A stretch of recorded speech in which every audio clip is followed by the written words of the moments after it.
Big TV భక్తి సమాచారం WhatsApp ఛానల్లో జాయిన్ అవ్వండి. అన్ని విశేషాలు ఎప్పటికప్పుడు తెలుసుకోండి. భూ సంపద ఆ తల్లి అటువంటిది కదా, అందుకనే అది కూడా పరమాత్మ విభూతి. ఆ తల్లి ఈ 5వ పాశురంలో అంటుంది, ఆశ్చర్యకరమైనటువంటి శక్తిని కలిగినటువంటి వాడా, మధురకి నాయకుడు, నిరంతరము భగవత్ సంబంధము కలిగినటువంటి మధురాపట్టణమునకు నాయకుడైన వాడా, లోతై పరమ పవిత్రమైనటువంటి యమునా నది ఒడ్డుని నీకు గుర్తుగా కలిగినటువంటి వాడా, గోపవంశమునందు మంగళదీపముగా జన్మించినటువంటి వాడా, తల్లి యశోద యొక్క గర్భ కీర్తి ప్రకాశించేటట్టుగా దామోదరుడనేటటువంటి పేరుని పొందినవాడా, నీ నామమును కీర్తించడము చేత మా శరీరమునకు పట్టిన పాప రాశి దగ్ధమైపోతుంది. దగ్ధమైపోవడము కాకుండా నీ మీద 4 పువ్వులు విసిరినంత మాత్రము చేత మాకు అపారమైనటువంటి మానసిక వాచిక కైంకర్య భాగ్యమునిచ్చి మమ్మల్ని కటాక్షించేటటువంటి సౌజన్యమూర్తివి అని ఆ పాశురంలో గోదాదేవి శ్రీమన్నారాయణుణ్ణి కీర్తిస్తుంది. ఈ పాశురాన్ని ప్రారంభిస్తూ అమ్మవారు అంటుంది, మొట్టమొదట ఆశ్చర్యకరమైనటువంటి శక్తి కలిగినటువంటి వాడు, అందుకని మాయావి అని పిలిచింది.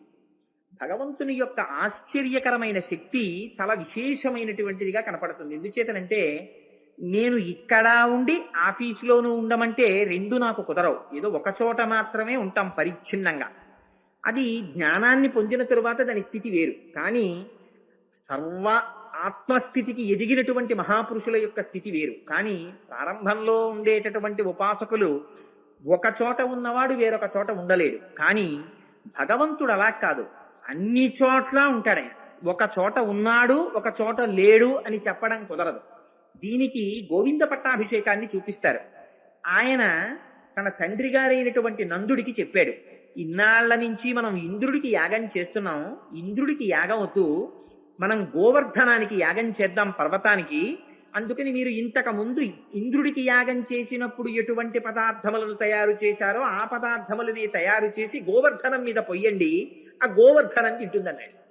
అంటే సరే, ఏదో పిల్లాడు చెప్తున్నాడు అలాగే చేద్దామని వాళ్ళకి కృష్ణుడు అంటే మక్కువ. అందుకని ఆ పదార్థాలన్నీ వండారు. కూరలు, పచ్చళ్ళు, పులుసులు, పులిహార్లు, చక్ర పొంగళ్ళు, బూర్లు, గార్లు అన్నీ తీసుకెళ్లి కొండ మీద పోశారు. పోసి రండి మనందరం కొండకి ప్రదక్షిణం చేద్దాం, మీరు ఇన్నాళ్ళు ఇంద్రుడికి యాగం చేస్తున్నారు, ప్రత్యక్షంగా తింటున్నాడో తినలేదో మీరు చూడలేదు, కానీ ఇవాళ ప్రత్యక్షంగా ఆయన తినడం మీకు చూపిస్తాను చూడండి అన్నాడు. అని పాటించి గాన విద్య పాటవమున తేరుదెక్కి బహుతానములం పాటల గంధులు కృష్ణుని పాటలు పాడిరి విరోధి పాటనుడనుచున్నది అన్నారు పోతన గారు. పొగరెక్కిన మూపురములు తెగగలవా లములు చేయిల దేహంబులు భూ గగనములు మించురంకెలు మిగుల మెలసి ధేనుగణము మెల్లన నడిచెన్నని ఆ కృష్ణ పరమాత్మ గోపబాలురు, ఆవులు, దూడలు, ఆబోతులు, ఎద్దులు అన్నీ ప్రదక్షిణం చేస్తున్నాయి.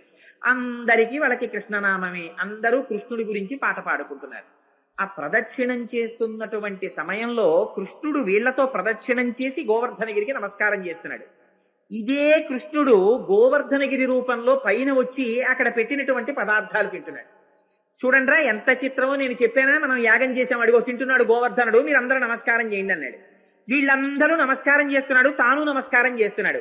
ఎవరికి నమస్కారం చేస్తున్నారు? ఈయనే నమస్కారం చేస్తున్నాడు, ఆయనే నమస్కారం పుచ్చుకుంటున్నాడు. ఇది ఆయన ఆశ్చర్యకరమైనటువంటి శక్తి. ఆయన అమ్మ కడుపులోంచి వచ్చారు, కానీ మనందరిలా పుట్టలేదు. ఆయన పుట్టేటప్పుడు జలధర దేహు నాజాను చతుర్బాహు సరసీరుహక్షు విశాలవక్షు జారు గదా శంఖచక్ర పద్మ విలాసు కంఠ కౌస్తుభమణి కాంతిభాను కమనీయ కటిసూత్ర కంకణ కేయూర శ్రీవత్సలాంచనాంచిత విహారు మరుకుండల ప్రభాజిత కుంతలలాటు వైఢూర్య మణిగణ వరకిరీటు బాలు పూర్ణేందు రుచిజాలు భక్త లోకపాలు సుగుణాలవాలు కృపావిశాలు చూచి తిలకించి పులకించి చోద్యమంది ఉబ్బి చెలరేగి వసుదేవుడుత్సహించే అన్నారు. శంఖ చక్ర గదా పద్మములతో శ్రీమన్నారాయణుడిగా తల్లి కడుపులోంచి వచ్చారు. అలా రావడం ఆశ్చర్యకరమైనటువంటి శక్తి.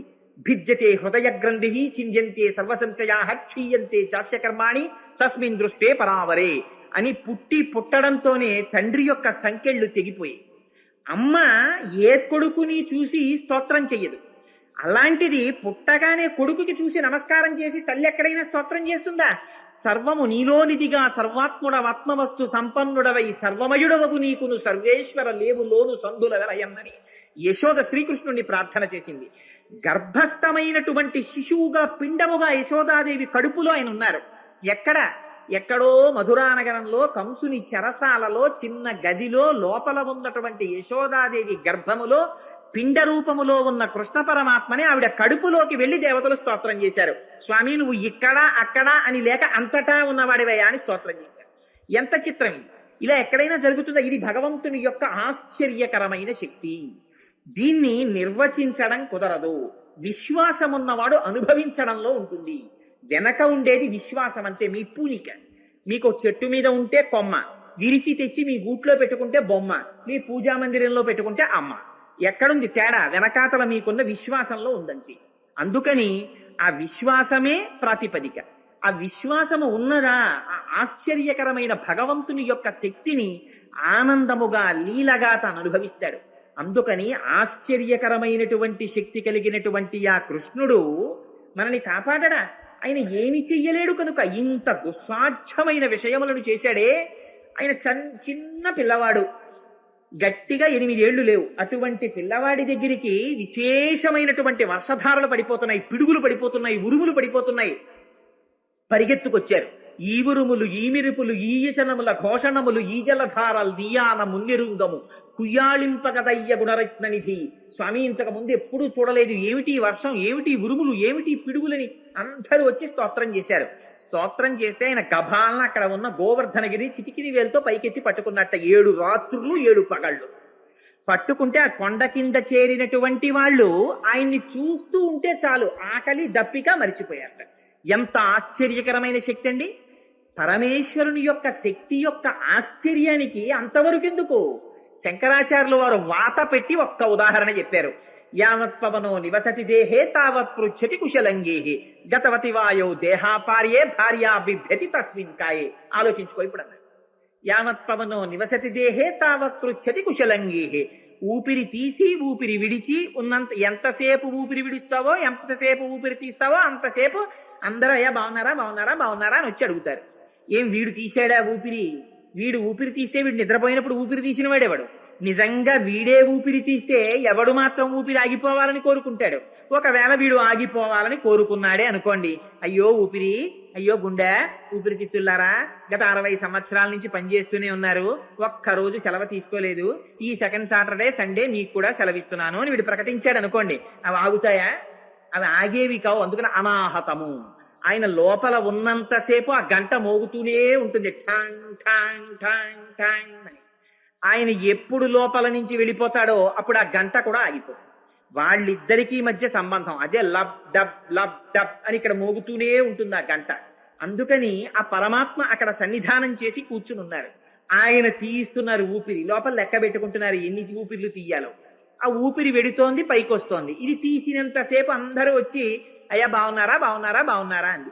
ఇంత సంసారమునకు కారణమైన భార్య అంటే భార్య అనుకోకండి, భార్యకి భర్త, భర్తకు భార్య, ఇద్దరూ కలిసి అబ్బో మీరు లేకపోతే నేను ఎక్కడున్నాను, నేను లేకపోతే నువ్వు ఎక్కడున్నావు, మన ఇద్దరం లేకపోతే ప్రపంచం ఎక్కడుందని ఎన్నో ఆలోచనలు చేశారు. ఆఖరికి ఒక రోజున ఊపిరి ఆగిపోతే తీసుకొచ్చి బయట పడుకోబెట్టారు.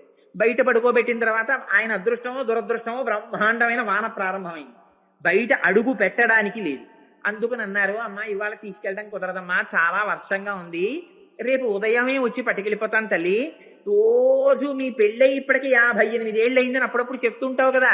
58 ఏళ్ల నుంచి నేను పుట్టింటికి ఒక్క రోజు కూడా వెళ్ళలేదు. కాపరానికి వచ్చిన దగ్గర నుంచి ఆయన నేను కలిసే ఉన్నామని ఒక సెలబ్రేషన్ చేస్తే నేను వచ్చినట్లు గుర్తు. అందుకని ఇవాళ కూడా ఇద్దరూ కలిసి గదిలో పడుకోండమ్మా అంటే ఆవిడ అందిట బిభ్యతి, హడిలిపోయింది. ఏమిరా నీ అసాధ్యం కూడా ఈ మాటలు? అది మా ఆయన భార్యా బిభ్యతి తస్మిన్ కాయే. మా ఆయన ఏమిట్రా, ఆయన ఎప్పుడో పోయాడు, ఆ శరీరం అది. ఏమిటి పోయాడమ్మా, ఎప్పుడు చూసావు? ఇది కాకుండా మీ ఆయన ఎప్పుడైనా చూసావా ఈ శరీరం కాకుండా? అంటే ఏమో నాకు ఈ కృతకవాదనలన్నీ అనవసరంగానే ఆయన లేడు, పోయాడు. కాలు తగిలితే కళ్ళకద్దుకున్న కొడుకు ఈదిలో కనపడి మా నాన్నగారు పోయారండి అంటాడు. ఎవరు పోయారా? అది ఇక్కడే ఉన్నాడు కదా మీ నాయన అంటే. మా నాన్నగారు ఉండడం ఏంటంటే మా నాన్నగారి శరీరం అది, మా నాన్నగారు పోయారంటే. మరి ఇంతమంది ఇన్ని చెప్తున్న నాన్నగారిని ఎవరు చూశారు అసలు? లోపల ఎవ్వరూ చూడలేదు. ఈ ఊపిరొచ్చి ఊపిరి వెళ్ళినంతసేపు దీనికి గౌరవం.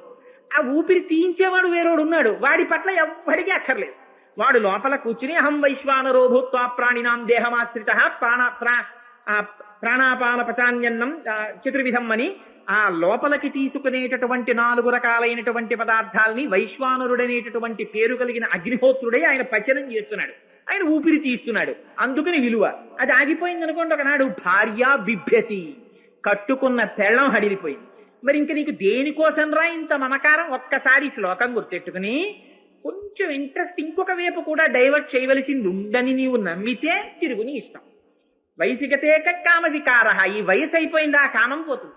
సృష్టి నీరే కక్కాసార, మా ఊళ్ళో పెద్ద చెరువు ఉందండి అని తీసుకెళ్తే అందులో చొక్క నీళ్లు లేవనుకోండి, నీ మోహన్ చెరువు ఏమిటంటే అందులో నీళ్లుంటే చెరువు, నీళ్లు లేకపోతే చెరువు ఏమిటది? చెరువు కాదు. ఇంకా క్షీణేవిత్తే కప్పరివారో, డబ్బులు లేవనుకోండి పరివారం ఎవరు వస్తారు వెనకాతల? ఎవ్వరూ పరివారం ఉండరు. క్షీణేవిత్తే కప్పరివారో జ్ఞాతే తత్తే సంసార, జ్ఞానం వచ్చిందనుకోండి సంసారం ఎక్కడుంది? అప్పటి వరకు జంఝాటం పట్టుకునే ఉంటుంది. ఆ జ్ఞానం ఒక్కసారి వచ్చేసిందా వదిలిపెట్టేస్తుంది. ఆ వెర్రి వదిలేసి దాని స్థానంలో కొంచెం వైరాగ్యం పటమరించి, లేదు లేరా ఈ లోపల వాడిని చూడడం ఎలాగో కుదరట్లేదు, ఒక్కసారి వాడే ఇక్కడ సాకారంగా ఉన్నట్ట వెళ్ళో నమస్కారం చేద్దాంరా అని వెళ్ళి నమస్కారం చేయడానికి దేవాలయానికి వెళ్ళడం నేర్చుకుంటావురా అని మహానుభావులు ఆ భగవంతుని యొక్క ఆశ్చర్యకరమైన శక్తి అది. అక్కడ వరకు ఎందుకు, మధుర వరకు ఎందుకు, రేపల్లి ఎందుకు, నందవ్రజం ఎందుకు? ఇక్కడ లేడు, ఇక్కడ ఉండి చేయించట్లా? అంత ఆశ్చర్యకరమైనటువంటి శక్తి కలిగిన పరమాత్మ అంతవరకు ఎందుకండి మనం నా కొడుకు, నా కూతురు, నా అల్లుడు అని ఇన్ని కబుర్లు చెప్తాం. బాల్యక్రీడల్లో దశమస్కంధంలో వాత పెట్టి అడిగారు, ఏమిటి కృష్ణుడి యొక్క బాల్యలీలని చెప్తున్నట్టుగా చెప్పి అడిగారు. ఎంత విచిత్రం అంటే, వాలగ వచ్చిన ఈసటి చూలాలం తలుగమనిన చూలగుటకేది మూలము చెప్పమని ఈ బాలుడు చెప్పెదరే సతులు పర్వేందుముఖి అని అడిగారు పోతన గారు. ఎవరో ఒక ఆవిడ గోపకాంతంలో ఒక ఆవిడ నిండు గర్భిణి, ఆ కృష్ణుడు చిన్న పిల్లవాడు ఆడుకుంటూ పరిగెత్తుకుంటూ వెళ్ళి ఆవిడ మీద పడ్డాడు. పడితే ఆవిడంది, ఒరే మీద పడకరా, నేను కడుపుతో ఉన్నాను. అంటే కడుపుతో ఉన్నావా, నీకు కడుపు ఎలా వచ్చింది అన్నాడు. అంటే చూలగుటకేది మూలము చెప్పమనే ఈ బాలుడు అంటే చెప్పేదరే సతులు పర్వేందుముఖి, ఎవరైనా ఆడవాళ్ళు అలాంటివి చెప్తారా? ఎంత హేయమైన ప్రశ్న వేశాడమ్మా అంటారు.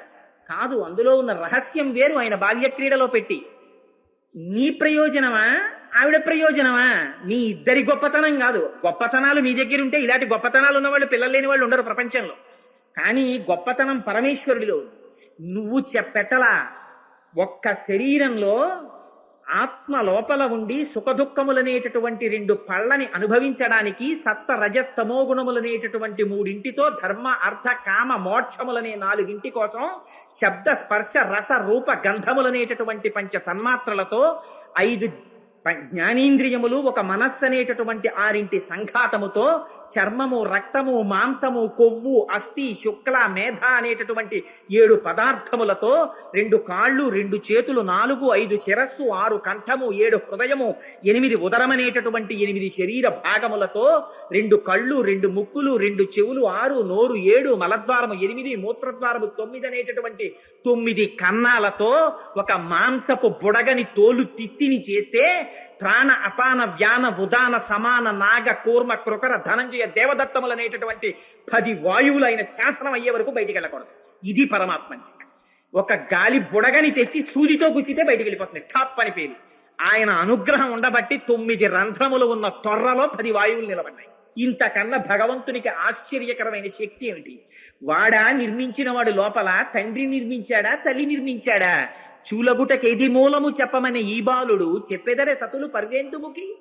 పుట్టు గొడ్రాళ్లకు బిడ్డలిచే గోవిందుడే అంటారు. అందుకని అన్నమాచార్యుల వారు ఆయన అనుగ్రహం ఉంటే బిడ్డలు పుట్టారు, మన ప్రయోజకత్వానికి కాదని ఒక వాత పెట్టడానికి చెప్పారు మహాపురుషులు. అందుకని అదిగో అంత ఆశ్చర్యకరమైన శక్తి కలిగినటువంటి పరమాత్మ ఇన్ని చేసినవాడు మా పాప రాశిని ధ్వంసము చెయ్యడా ఆయన నామం పెట్టి పిలిస్తే. For more videos like this, subscribe Big TV channel.